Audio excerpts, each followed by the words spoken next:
বাসায় মেহমান আইবো। হঠাৎ কইরা ফোন দিয়ে বলতেছে, "ভাই আমরা রাত্রি বেলায় আপনার বাসায় খাইমু।"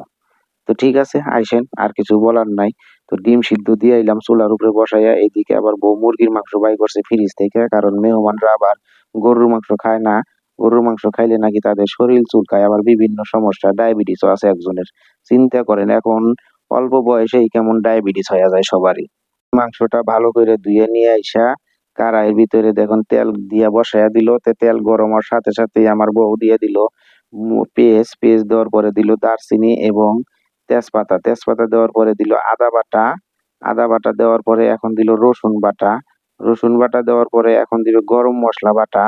তো গরম মশলা বাটা দিয়ে হালকা করে লাড়াচাড়া দিয়া মশলাটা বাইজে নিতে আসছিল। তো ভাজা শেষ হওয়ার পরই হালকা একটু পানি দিল কষানোর জন্য। তো পানি দেওয়ার পরে দেখেন দিল হলুদের গুঁড়া, মরিচের গুঁড়া, লবণ এবং একটা সিক্রেট গরম মশলা আছে, যেটা আমরা বলতে পারবো না।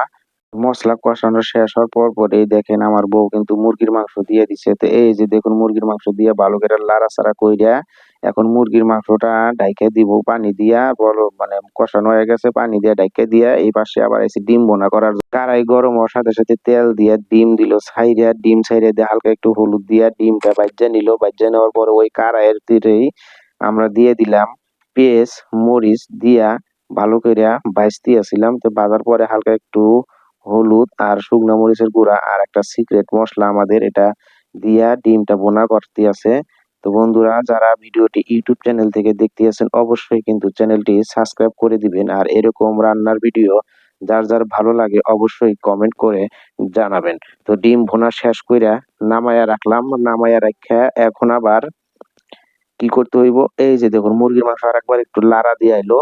তো এই যে দেখুন ইলিশ মাছ ভাজি করবো। ইলিশ মাছ কাইটটা রাখছিল আমার বউ আগেই বলার সাথে সাথেই। তো ইলিশ মাছের ভিতরে লবণ হলুদ দিয়া শুকনো মরিচের গুঁড়া দিয়া ভালো করে মাছের গায়ে মনে করেন বিয়ের মতো যেমন হলুদ লাগায় তেমন হলুদ মরিচ লাগাইয়া নিল। তো এই যে এখন তেলের ভিতরে ছাইরে দিমু, ডুবা তেলে ভাজবো আর কি। চিন্তা করেন ইলিশ মাছও তেলের ভিতরে লাফালাফি করব।